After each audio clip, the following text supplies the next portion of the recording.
Unang Kronika, Kabanata 11. Ang buong sambayanang Israel ay nagpunta kay David sa Hebron.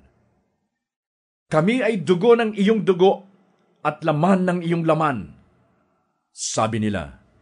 "Nang panahong hari si Saul, pinangunahan mo ang hukbo ng Israel sa pakikipaglaban at ibinabalik mo silang muli. Sinabi sa iyo ni Yahweh na iyong Diyos ang ganito: Ikaw ang magiging pastol ng aking bayang Israel. Ikaw ang mamumuno sa kanila." Lahat ng pinuno ng Israel ay pumunta sa Hebron, at sa harapan ni Yahweh ay gumawa si David ng kasunduan sa kanila. Binuhusan nila ito ng langis at itinanghal na hari ng Israel. Kaya't natupad ang sinabi ni Yahweh sa pamamagitan ni Samuel. Ang Jerusalem na nooy tinatawag na Jebus ay sinalakay ni Haring David at ng mga Israelita. Ngunit sinabi sa kanya ng mga Jebuseo na hindi siya makakapasok sa lungsod.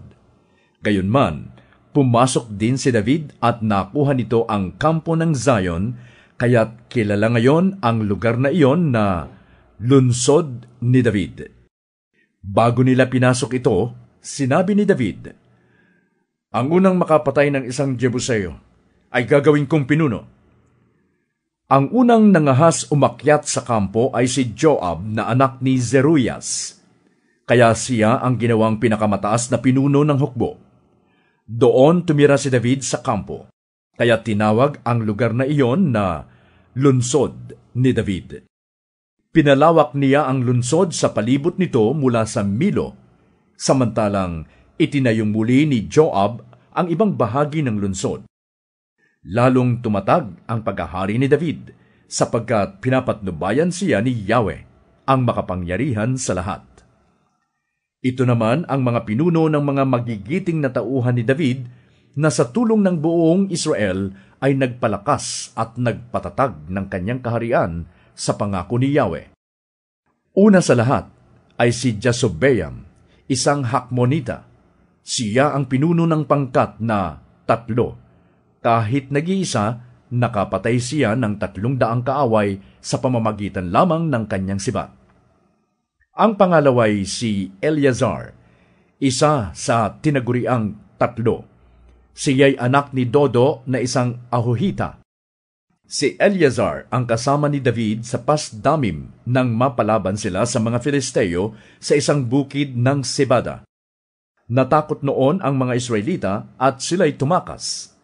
Ngunit tumayo si Eleazar sa gitna ng bukid at nakipaglaban. Sa ginawang ito, napatay niya ang mga Filisteo at nagtagumpay sa tulong ni Yahweh.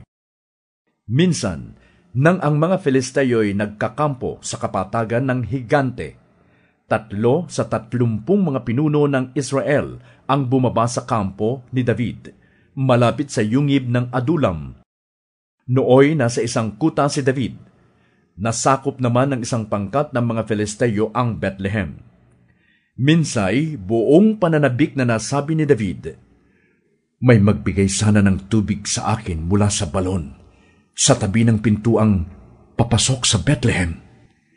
Nang marinig ito, sumugod agad ang 3 magigiting na kawal, lumusot sa hanay ng mga Filisteo at kumuha nga ng tubig. Ngunit hindi ito ininom ni David. Sa halip, ibinuhos niya ito bilang handog kay Yahweh. Sinabi niya, "Hindi ko maiinom ito, sapagkat para ng dugo nila ang aking ininom. Buhay ang itinaya nila sa pagkuha nito." Ito ang isa sa mga kagitingang ginawa ng 3. Si Abisai na kapatid ni Joab ay nakapatay ng 300 kaaway sa pamamagitan ng sibat. Kaya lalo siyang kinilala ng bantog na 30 na kanyang pinamumunuan. Siya ang pinakamatapang sa 30, kaya naging pinuno ng mga ito. Ngunit hindi niya napantayan ang 3 mandirigma.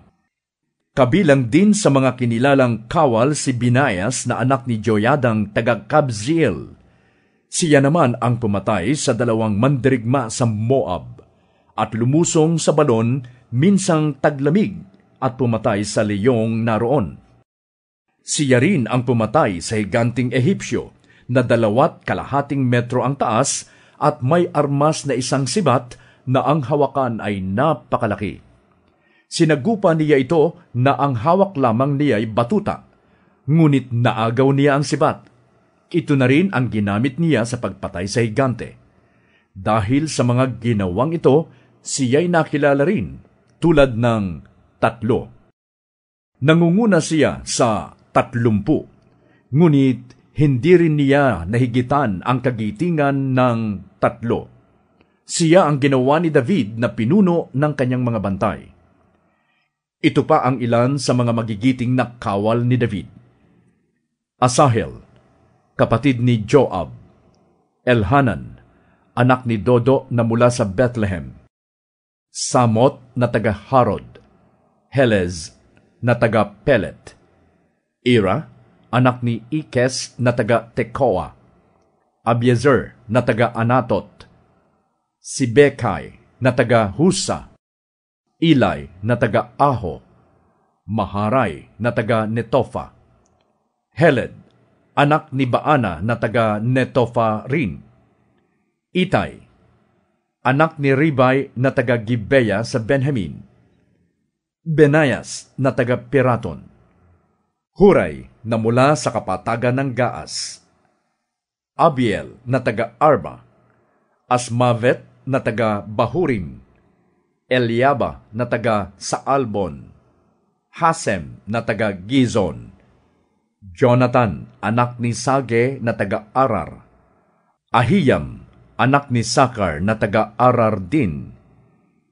Elifal, anak ni Ur. Hefer na taga Mekhera.